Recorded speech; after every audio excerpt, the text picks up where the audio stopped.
Good morning, everyone. Today is March 24th, 2021, and I want to talk about NBA Top Shot today.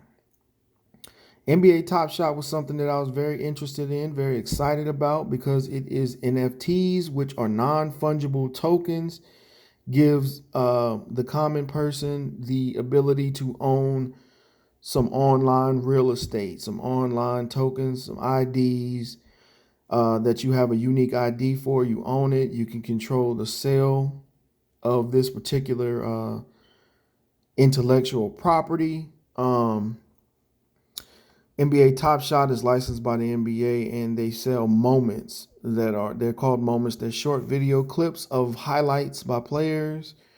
Pretty cool, pretty cool. And that's I'll do another video to get a little bit deeper into how NFTs actually work and how the cryptocurrency, kind of fuels it, etc.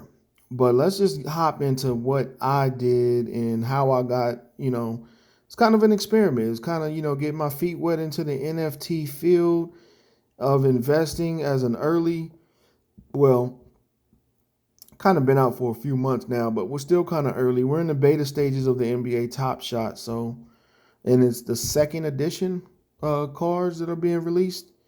So we're only in edition two. So I do expect the value to go up on these a lot, especially over time. Anyway, let's get into it. So on the day that I purchased these moments, there was a pack drop. I believe that pack drop was around $229. I don't know the exact amount. Now there are a couple things about the pack drop that you have to be kind of aware of. You do have to read information to see what you need to be eligible for the pack drop. So as I set up my account and I began to follow the challenge information by, sharing my social media, hooking up my Discord and all the other things, I noticed that I needed to own 3 moments. Okay, so moments are your actual property that you're purchasing, right? This is what we're investing in, these moments, right? These highlight clips. So I did look through the players and I decided to go with Bradley Beal, Tristan Thompson, and DeMar DeRozan. Don't ask me why I chose those three. After looking over the prices, which I did do my due diligence and my research, so I knew they were kind of high. I was not aware that the market would be so volatile, like stocks are when there's a rumor or news. So when there's a pack drop, it's very inflated prices. So I was not aware that the market would have such inflated prices because I had not previously looked at, a lot of these prices. I did do my research. I did know, that they were cheaper, but I didn't realize that when the value went up, it was just due to that news, of the pack drop. So that's a good lesson for me. But let's go ahead and jump into the first one I bought, Bradley Bill. As you see, this says CC right there. And this is a handles moment. And CC means I don't know the exact terminology, but I know that it means it's in circulation. And now, if you read the fine print on NBA Top Shot, it says cards that are in circulation may or may not become limited edition in the future. So they have the option to remint these particular moments when they're circulated, right? This is a handles card. And it's number 34,432 out of 35,000. And you see the plus sign there, which means that it may increase in number. They may remit this card. Now, because this card is in circulation, do not believe that that lowers the value of this particular card or the player, anything like that. It just means that they can remint it. And a lot of these cards, because they have a lower baseline, a lower price point, they are more volatile, and they can tend to you can tend to see these up in value, go up and down in value, dramatically. So don't just think because it's already in circulation and there's such a high amount that really affects this particular market here on NBA Top Shot. It doesn't really correlate like the stock market in that sense. even though it does have a lower baseline, but that drives up, the movement of the moment itself. So I paid $22. Today it is worth $13. So that is a loss of $9. Okay. So yeah, if you don't play with money that you can't afford to lose. So yeah, I put the 22 up. I lost $9. Now I will say this: I did see the lowest ask at a higher value. I didn't see a sale, but I saw the lowest ask at one point. The lowest baseline was around $25 or so. So that card did go up in value. Not sure how many sales were made at that price. I believe it shows me as the highest, as the dummy who purchased it at the highest it's ever been on the day of the pack drop. No, I'm not sure about that, but I'm just saying. All right, so the next one, let's get into Tristan Thompson. This one is a limited edition card. I did want to have both kinds just to kind of see what they do, how they fluctuate, etc. So this was a dunk. It's number 9,183 out of 12,000. So there were less than 3,000 left when I purchased this. Now this is limited edition. So that does mean that when all of these cards are purchased, there will be none remaining. The ones in circulation will be the ones that the owners put on the marketplace. So that is a good thing. There's still some outstanding moments left.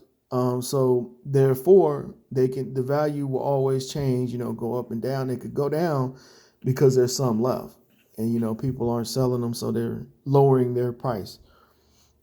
So, and also, it's a direct correlation with Ethereum as well. So that affects the price, the ask price. Anyway, I paid $25. Today it is worth $15. I lost $10.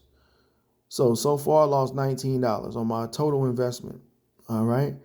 DeMar DeRozan is the next player that I chose, a limited edition dunk. It is number 13,072 out of 15,000. I paid $30. Today it is worth currently $21. Don't be discouraged if you do get involved in NFT purchases, especially one with the marketplace already set up, like NBA Top Shot. I am able to share these on social media. I share them on my Twitter. If you want to follow me on Twitter, it's at Precise Thoughts. Spelled out just like it sounds, PRECISE Precise Thoughts. On Instagram, Facebook, etc., Snapchat, etc. So you can share them, you can market them. I do have mine for sale. They are currently listed at a higher value than today's value because I don't want to lose money. I'm not going to sell anything for less than what I paid for it unless it's an emergency. I don't invest money that I can't afford to lose 100% of. So this is not a big loss for me. I lost, what is this, 9, 10, 19, and 9, $28. Yeah. So $28, not too bad. As I said before, pay attention to the market every day as much as you can to see what the lowest asks are. And if you do want to sell and trade your moments, you can adjust your sell price to what the lowest ask is for a quicker response. When I do finally sell one, or if I do sell one, I'll definitely do a video on that process. Because I am interested in that. I do have faith that these can be sold fairly, in a fairly reasonable amount of time. Excuse me. That is my Alexa timer. Let me go ahead and stop that. I'll be right back. And I'm back. So yeah, I got faith that I'll be able to sell them. And if not, you just lower it or whatever. If it's an emergency, none of that should matter. But that is my quick. Well, not so quick. It's been about 10 minutes. But yeah, that is my overview of my experience with NBA Top Shot. I do want to say my advice is do not buy moments on a day of a pack drop. They use a lot of psychology, a lot of, scarcity tactics, scare tactics, psychology behind your purchases and your impulse buy. A lot of these cards had a high. It showed a high, like their highest sale was in the thousands. Okay, so I keep calling them cards, but moments. These moments have their highest sales are in the high hundreds or thousands, and that plays along with the psychology of you wanting to go ahead and purchase it. You know, when you see that this card has been sold for $2,000 and now it's $22, boom, you're gonna, and you know you want to get in on that pack drop. By the way, which I did not make it into. I was one of the first ones to get in, but there were 100,000 people in line ahead of me. And by the time the pack drop was over, there was still, more people ahead of me than there were packs. So I was not able to purchase that pack drop, which did have a lot of valuable cards in it, etc. That would have definitely returned my investment. But yeah, like I said, you had to have these three moments. So these are the three I chose.